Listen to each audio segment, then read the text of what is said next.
Welcome back to Financial Therapy. It's not just about the money. I'm personal financial planner, columnist, and financial therapist Rick Kahler. Research tells us that 90% of all financial decisions are made emotionally, not logically. For nearly 4 decades, I've been helping people make better money decisions. So what makes my financial worldview different from most financial experts? I blend the nuts and bolts of financial advice with the emotions that drive making them. Good money decisions are not just about the money. So let's get started with today's episode. All right, welcome back to another episode. And I am just really honored to have Chaitali. And your last name is Shah. Is it Shah? That's right, Chaitali Shah. Okay. With us, and you might already know that Chaitali's probably not from South Dakota because she has a little accent, and it's not a Southern accent either. I don't know. Maybe it's a Southern accent for India, but Mumbai's right in the middle, right? So Chaitali lives in Mumbai, India, and I've had the pleasure of being introduced to Chaitali, I think, through Partha, wasn't it? That's right. And heck, I haven't had Partha on the podcast. And Partha and Chaitali are kind of, I don't think kind of, they're at the forefront of bringing financial life planning, the interior of money, financial therapy, whatever we'd like to call it, to India. So they are real trendsetters in that regard to India. And I thought it would be really interesting to chat with Chaitali and get a little bit of her journey, how she has discovered financial therapy in India, what the state is, the differences, the cultural differences that we talk about a lot, but in the we do have cultural differences, of course, in the U.S., and there's always cultural differences in how money's approached. So I thought it would be interesting to kind of talk about that. So welcome, Chaitali. Thank you, Rick. And it's an honor to be on your talk show and podcast. So thank you very much for inviting me. Like as you mentioned, I'm from Mumbai. I'm born and brought up in South Mumbai. I come from a pretty humble background, but I was raised in a very rich surrounding. And if I could dare say, South Mumbai is what Manhattan is to USA. That's what South Mumbai is to India, because we are the financial capital of India, and we have our Wall Street pretty close to my house where I live.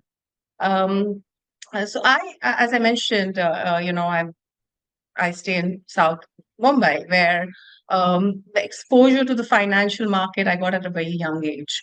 My schooling has been very normal, and I grew up in a joint family. That's the culture in India, where you grow up in a joint family. We were living with our grandparents. And so the upbringing is very simple and very humble. Um, I think I've been privileged enough to get the best of the education that anyone would want in India, because I was right at the hub and the heart of where everything was happening. Um, and we are like two sisters. I have an elder sister and myself. And so for my father, you know, he treated us like he would treat his son, and we were exposed to the capital market, and he never discriminated or thought that we are girls. And he never stopped us from learning or education or working or anything while we were growing up. So Which that's I want to bring out, Chaitali, and correct me if I'm wrong. I think that's remarkable for India, yes, right? Where there yes, can be a what do I want to call it? A discrimination against women, where the yes, son indeed. is favored, and maybe it would be more normal. Well, I'll teach my son about finance, but I don't need to teach my daughters about finance because they will get married and a man will take care of it. Exactly. Yeah. You're absolutely right. And perhaps that's why, I have always seen to it that I update myself about anything new happening in the financial world. Um, uh, and at a very young age, my sister and I were, helping my dad with his portfolio. Very clerical work to start with, to be honest. He would be like, go.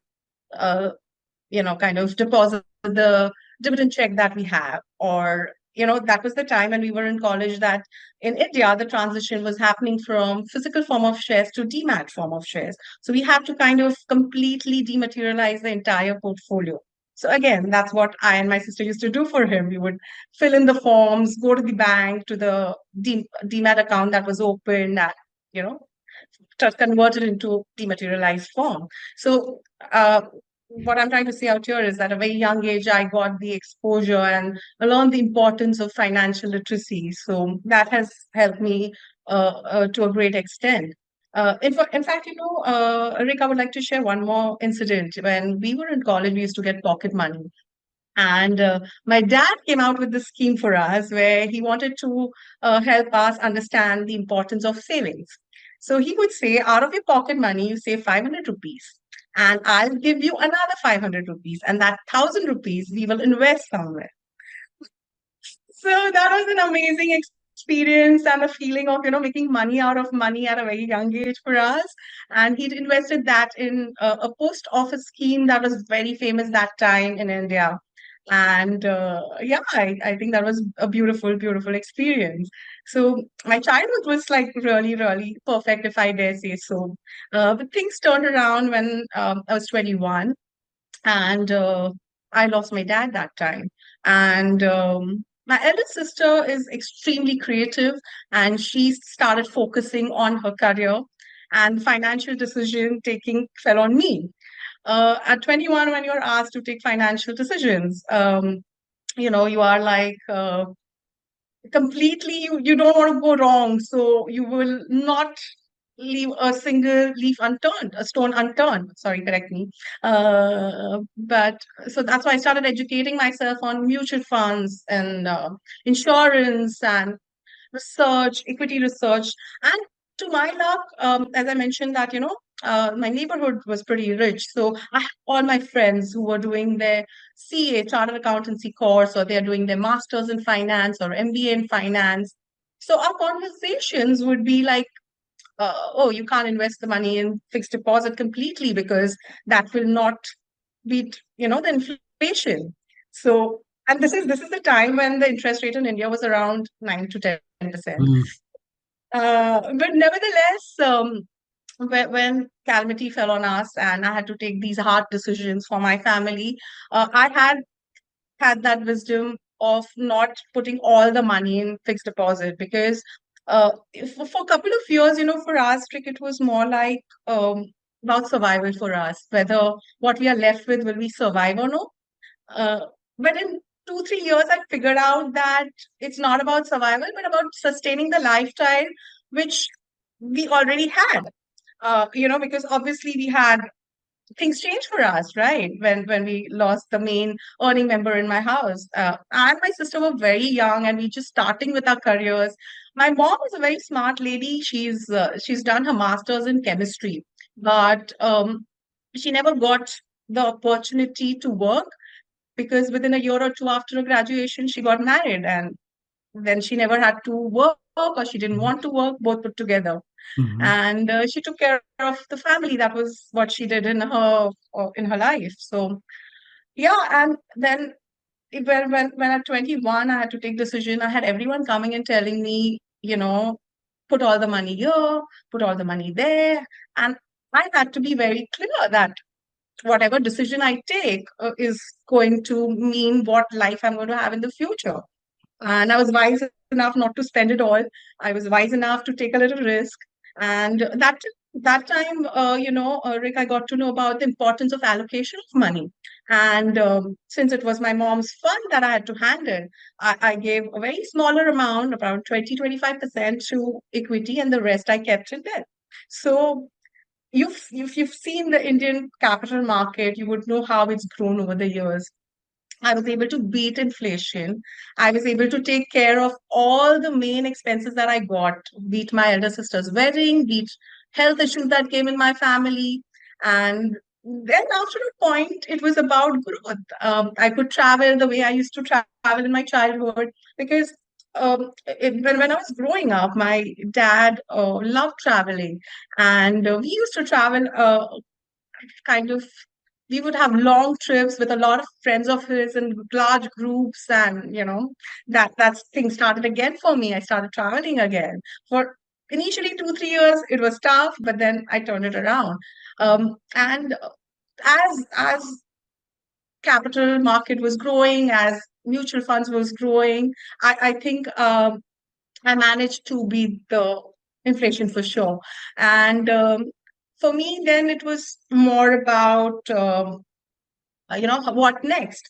And that's when in the lockdown, as you mentioned, that we know each other through Partha, I came across his course in India, where he was reaching out to women, uh, training them for getting more actively involved in finance. And I thought this is the thing for me. I mean, this is what I'm doing. And maybe the emotional part is something I've never explored. Yeah, I mean, it's And like that, you're the poster child for empowering women, all right, and I money know. in India, right? Because you came into this definitely from the money side, definitely from the finance side. At 21, you're studying mutual funds and the equity markets. Um, I mean, yeah, I'm so struck that you and your father are having these discussions around money. You're very involved in money. I mean, very unusual. I think that's unusual for the US. Yes. That must have been just Okay. mind blowing, revolutionary in India. How he, So yeah, so I get where you're coming from. So in India, basically, each state has a different culture. And I'm from a state called Gujarat. And Gujaratis are supposedly very entrepreneur sort of people. They are called the banyas, if I can use that term. That basically means traders and businessmen. So we do have a little bit of where we think money, we believe that money is important. We believe that saving is important. Sometimes, like getting into your money scripts that I got introduced to in Partha's course, they do get into the status mode, and yeah, it is that way. But each state is different out here, like if you go to the south of India, a lot of them think money is evil. They believe they can't talk about money.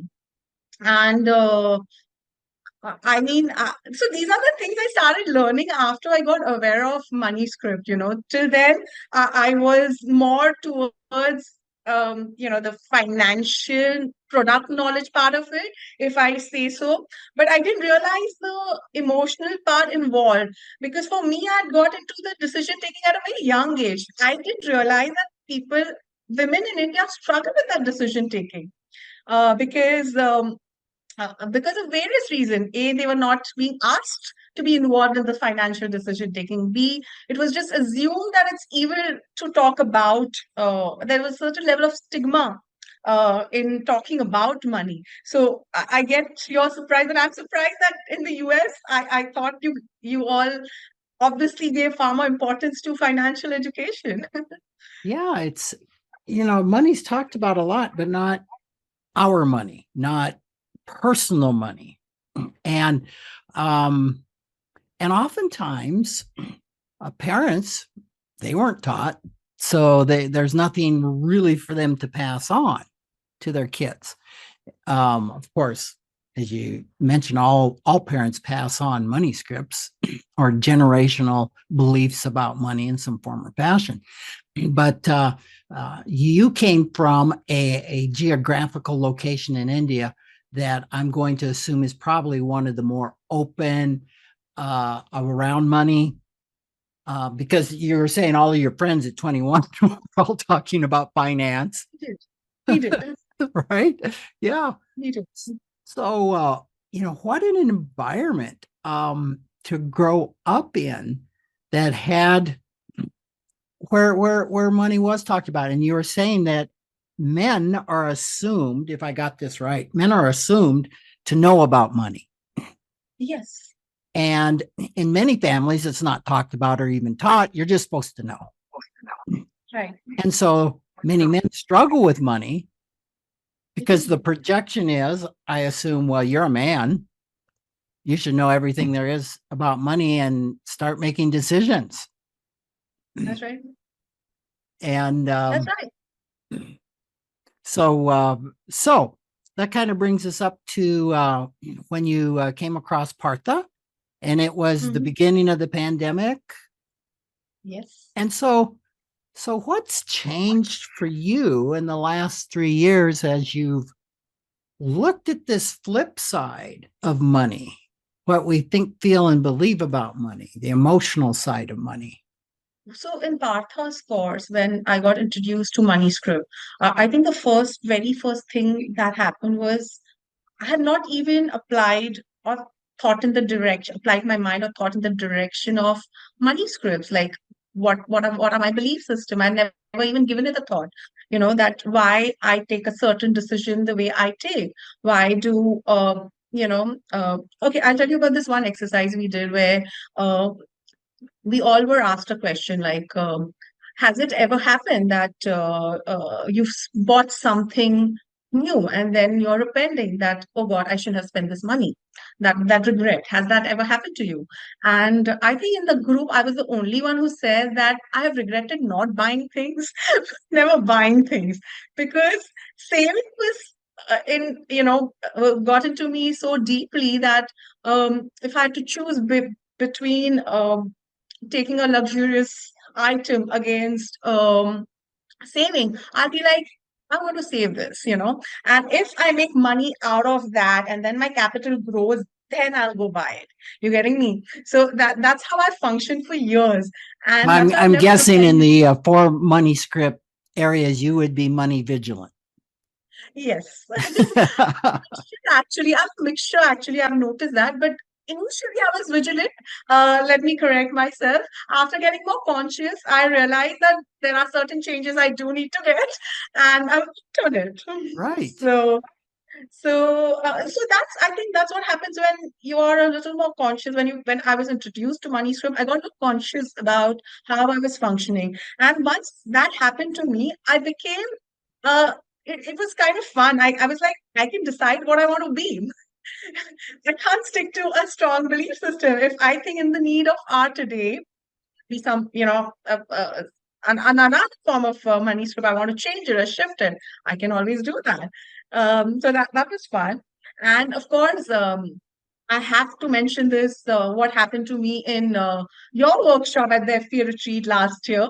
The money exercise that you made me do, oh, it was an amazing experience where I, as I mentioned that, I went through a very tough time. So I had certain issues asking for money.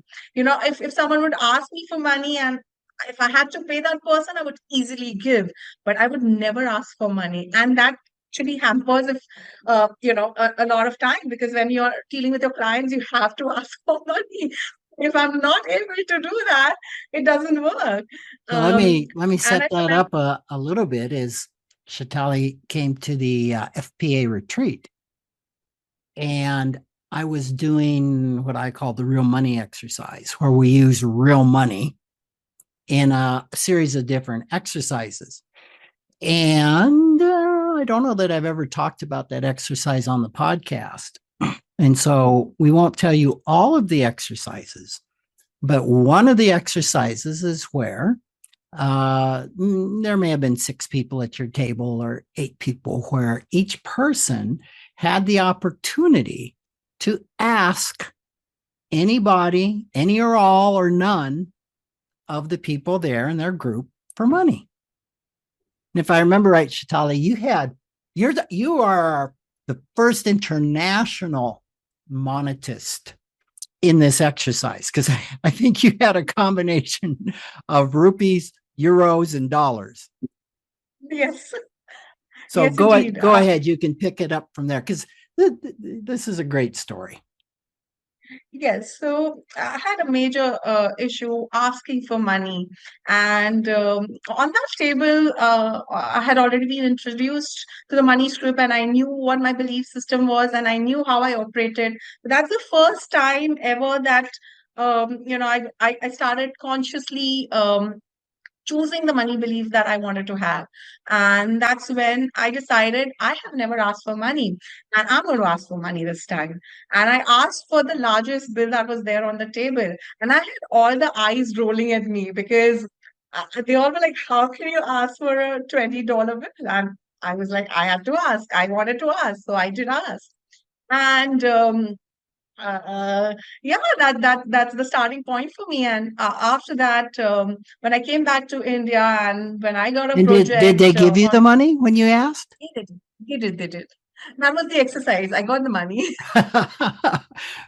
Because of course, sometimes people don't understand that they have the power to say no. I know. Many people often think, well, if I was asked, then I have to comply.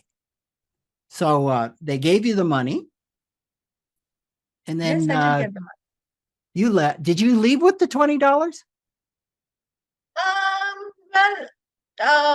I kind of gave away all that I had before, so yeah. Okay, So so yeah. you gave it all away, but still something very profound happened from that experience to you. Yes, indeed. And that's what I was about to share, that when I came back to India and I was getting a project on hand, um, I demanded for a higher payback than what I was being offered. And I think that happened, something shift in your workshop. And I think I've shared this with you earlier also, that it's about being conscious of your money scripts and money belief system, that you can work on it individually if you get to that conscious level and turn it around. And I think I asked for more money when I was getting a project and my client gave it to me. So I've got to set this up uh, from my end, because I get I think it was an email from you, yes. and it was, Rick, I must talk to you. I've got to talk to you. I'm like, oh my, what's going on? What's happening? I must talk to you. So we set up a time to talk, and Chaitali was a little more animated than she was right now. She, she was like, oh, it's really true. You can change your money scripts. And so, as Chaitali said, she was talking about this project where she was quoted so much for doing the project. And she asked for approximately 50% more than she was offered and got it. Yes, indeed. So how was that for you when they said yes? I mean, how was that for you to ask? A tremendous amount of courage. And I'm really struck at the deep shift that happened in that seemingly innocent or Indeed. simple exercise, right? This went deep. Yeah, yeah. I think the animated reaction that I had, as Rick mentioned, was because it was a major breakthrough for me. Okay, because I have been very good with making money out of money, but when it comes to asking money, as I shared earlier, I always face certain resistance, and suddenly that got wiped off, just disappeared. And I wondered when my client said yes, I was like, what just happened? And then I was just trying to put things together, and I realized it happened way back in your workshop, because that's the first time I asked for the money without hesitation, very consciously, with a clear mind. And and that's why the animated reaction. So yeah, it was a major breakthrough and a life-changing experience. To be able, I've always been confident of making money out of money, but to be able to demand for your worth and for your um the contribution that you are doing to a project is another aspect for me, which I was struggling, if I can say so. And yeah, that's what it was for me. So it was an amazing breakthrough for me. That is so impactful to me because I've done that particular workshop many times over the years, and rarely do I hear any feedback from it, right? And I do work with a lot of my clients are my financial therapy clients are therapists, and they struggle